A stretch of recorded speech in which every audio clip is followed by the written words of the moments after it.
Hello दोस्तों, कैसे हैं आप सब। उम्मीद करता हूँ सब ठीक होंगे। आज मैं आपको कुछ एक अलग सी कहानी सुनाने वाला हूँ जिससे आपके भी रोंगटे खड़े हो जाएंगे या फिर आपकी आंखों से आंसू आने लग जाएंगे, क्योंकि यह कहानी अपने आप में बहुत ज़्यादा इमोशनल है और आपको अपने अंदर खींचने की सलाहियत रखता है। दोस्तों, आपने एलिफेंट के बारे में बहुत सारी कहानी सुनी होगी, पर आज जो कहानी मैं आपको बताऊंगा जिससे आपकी रातों की नींद उड़ सकती है। आपको पता है इंसानों ने कितने सारे वाइल्ड एनिमल्स की लाइफ खराब करके रख दिया है और इनकी वजह से कई सारे एनिमल्स आज विलुप्त होने के कगार पर पहुंच गए हैं। पर फिर भी इंसानों को कुछ समझ में नहीं आ रहा है। इंसानों ने अपनी दखल अंदाजी जंगल में देना शुरू कर दिया, जिसकी वजह से वहां के वाइल्ड एनिमल्स जंगल से निकलकर उनकी बस्ती में आना शुरू कर दिए। As result man animal conflicts बढ़ना शुरू हो गया और उसी का नतीजा आज की कहानी में हम सुनने वाले हैं। तो आज की कहानी है असम की, जहां पर कई सालों पहले से एलिफेंट्स का बहुत बड़ा ग्रुप रहता था, जिससे कि यह पता चलता है कि एलिफेंट वहां पे इंसानों से बहुत पहले रहते थे। इंसानों के आने के बाद से एलिफेंट्स का सराउंडिंग चेंज हो गया था, जिससे कि एलिफेंट्स को कहीं पर आने जाने में बहुत मुश्किल होती थी। ठंडी के मौसम में हाथी माउंटेन्स में जाकर रहते थे, फिर गर्मी में वहां से नीचे आकर रहते थे, जिससे कि एलिफेंट्स को वहां से आने जाने का रास्ता याद रहता था। पर इंसानों द्वारा उनके रास्ते में घर बनाने से उनका माउंटेन्स पर जाने का रास्ता बंद हो गया था, जिससे हाथियों को बहुत परेशानी आने लगी। दोस्तों, जैसा कि आपको पता है इंसानों को किसी भी जानवर को पालना पसंद है, भले ही वो वाइल्ड एनिमल्स हो या फिर पालतू। ऐसे ही वहां रहने वाले लोगों ने एलिफेंट्स को पालना चालू कर दिया। वह उनसे अपने सारे काम करा लेते थे। वह एलिफेंट से फुटबॉल तो कभी टग ऑफ वॉर खिलवाते थे।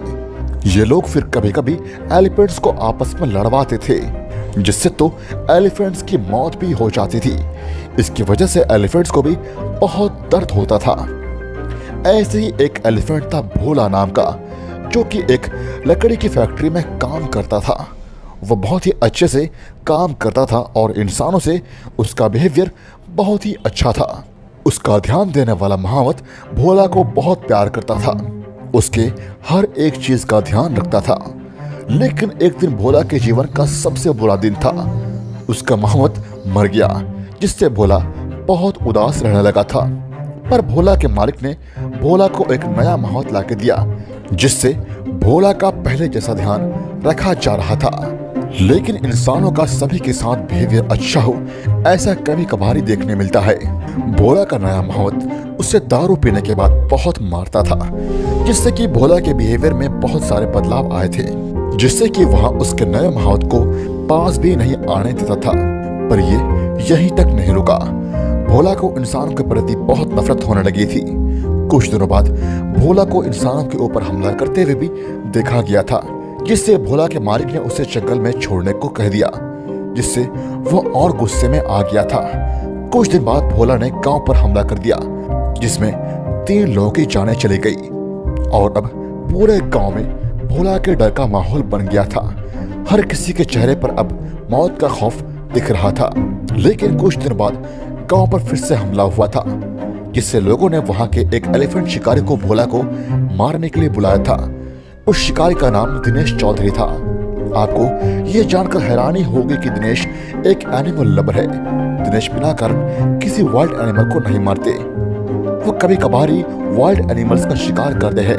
पहले वो एनिमल्स को समझते हैं, फिर उनका बिहेवियर देखते हैं, जिससे उनको पता चल जाता है कि उस एनिमल को मारना गलत है या सही है। उन्हें एनिमल्स को मारना बिल्कुल भी पसंद नहीं है। दिनेश को भोला को मारने का काम दिया गया था, पर एक एलिफेंट लवर होने के कारण दिनेश पहले ये देखना चाहते थे कि उसे मारना है या फिर उसको सुधारा भी जा सकता है। पहले तो दिनेश ने गांव में घूमकर भोला के बारे में पूरी इंफॉर्मेशन निकाली। उन्होंने सभी के द्वारा दिए गए इंफॉर्मेशन को बहुत ही बारीकी से ऑब्जर्व किया, जिससे कि उन्हें भोला के बारे में पता चलने लगा। लेकिन उसे मारने का उनका दिल नहीं मान रहा था। भोला को डराने के लिए दिनेश ने अपने गन में से एक गोली हवा में चला दी, जिससे उन्हें लगा कि भोला वहां से भाग जाएगा, लेकिन ऐसा कुछ हुआ नहीं।